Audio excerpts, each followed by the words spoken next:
దానికి దీనికి సంబంధం ఉన్నట్టే అనిపిస్తూ ఉంటుంది. మీరేం చెప్తారు? సో నమస్తే 10 టీవీ ప్రేక్షకులందరికీ విశ్వావసు నామ సంవత్సర ఉగాది శుభాకాంక్షలు. సో మనం గమనిస్తే మన ఇండియాలో అంటే భారతదేశంలో వచ్చే పండుగలన్నీ కూడా ఏదో ఒక అంటే పురాణాల నుంచి లింకు ఉన్నా కూడా ప్రకృతితో మన చుట్టుపక్కల ఏం జరుగుతుంది లేదా ఆ పర్టికులర్ ఋతువులో వచ్చే మార్పులకు అనుగుణంగానే మనం పండుగల్లో చేసే రిచువల్స్ ఉంటాయి కదా, అవన్నీ కూడా బేస్ అయ్యి ఉంటాయి అన్నమాట. సో అందుకే మనం కాన్షియస్ లివింగ్ చాలా ఇంపార్టెంట్ అంటాం. సో ఆ ఋతువుల్లో వచ్చే ఆ సీజనల్ ఫ్రూట్స్ కానీ ఆ సీజన్లో వచ్చే కొత్త ధాన్యాలతో కానీ వాటి రిలేటెడ్ పిండి వంటలే ఉంటాయి మన దగ్గర. అట్ ద సేమ్ టైం ఈ టైంలో అంటే స్నానం చేయాలి, ఇలా ఉండాలి, ఈరోజు ఇదే తినాలి, ఇలాంటివన్నీ ఉంటాయి కదా. అదేదో మనం మూఢనమ్మకాలు అనుకుంటాం కానీ కాదు.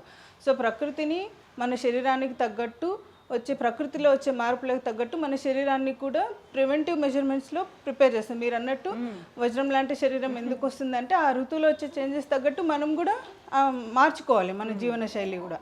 సో ఆ చిన్న చిన్న మార్పులు చేసుకుంటే మన ఆ డిసీజ్ ఏ ఋతువుల్లో ఏ డిసీజులు వస్తాయో వాటన్నిటికీ చాలా తక్కువ మనం రెస్పాండ్ అవుతాం, లేదా తక్కువ డిసీజ్ వస్తుంది.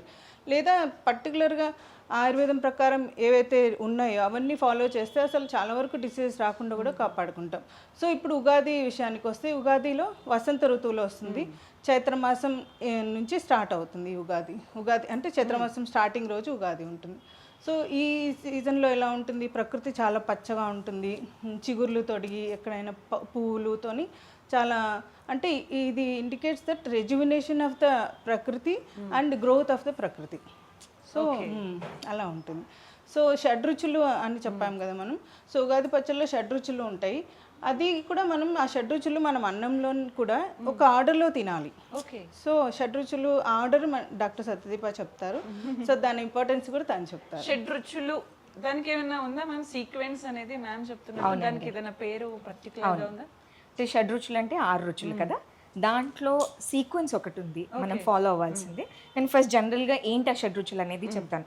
మధుర అంటే స్వీట్, అమ్ల అంటే సార్ అంటే పులుపు, లవణ అంటే సాల్ట్. ఇప్పుడు మనం జనరల్గా వంటల్లో అంటే ప్రతి వంట సాల్ట్ లేకుండా అయితే ఇన్కంప్లీట్ కదా. సో లవణం, మధుర అమ్ల లవణం. కట్టు తిక్త కషాయం. కట్టు అంటే కారం, ఎస్. తిక్త అంటే బిటర్, కషాయం అంటే ఆస్ట్రింజెంట్ అంటే వగరు. సో ఈ 6 రుచులు అనేవి ఉన్నాయి కదా. ప్రతి అంటే మనం ఇప్పుడు బ్యాలెన్స్ డయట్ అనే కన్సెప్ట్ చాలా ఎక్కువ పాపులర్ అయిపోయింది. అంటే ఇంత కార్బ్స్, ఇంత fats. So everybody is speaking in that language. కానీ ఆయుర్వేదం ఆ లాంగ్వేజ్లో మాట్లాడకుండా షడ్ రుచుల లాంగ్వేజ్లో మాట్లాడుతుంది అనమాట. సో బాడీలో ఉన్న ఈ దోషాలు వాత పిత్త కఫ అంటే మేబీ కొంచెం డిఫికల్ట్ అవుతుండొచ్చు ఈ వర్డ్స్ అర్థం చేసుకోవడం, కానీ వీటి బ్యాలెన్సే హెల్త్.